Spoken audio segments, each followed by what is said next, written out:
ሊዮኔል ሜሲ ጥሩ ሰው መሆኑን ያወቅኩት ደውሎ አይዞ ሲለኝ ነው። ኢከር ካሲያስ እንዲህ ሲል ገልጾታል። ጊዜው በፈረንጆቹ 2015 ነበረ። ኢከር ካሲያስ ሪያል ማድሪድን በመልቀቅ የፖርቹጋል ቲም የሆነውን ፖርቶን የተቀላቀለው። ከዛም ከ4 ዓመት ቆይታ በኋላ ኢከር በ2019 ፖርቶ ቤት ያለ በልምምድ ሰዓት ያልተጠበቀ የልብ ድካም ይዞት ወዲያውኑ ወደ ሆስፒታል የገባው። ኢከር ካሲያስ እንዲህ ሲል ይደመጣል። ከትንሽ የማገገም ሁኔታ በኋላም በሚቀጥሉት ቀናት ከማላቀው ስልክ ቁጥር ጥሪ ደረሰኝ።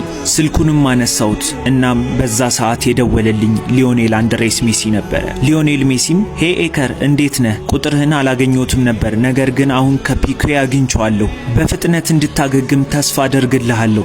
አበባም በፒኩዌ በኩል ልኬልሃለሁ።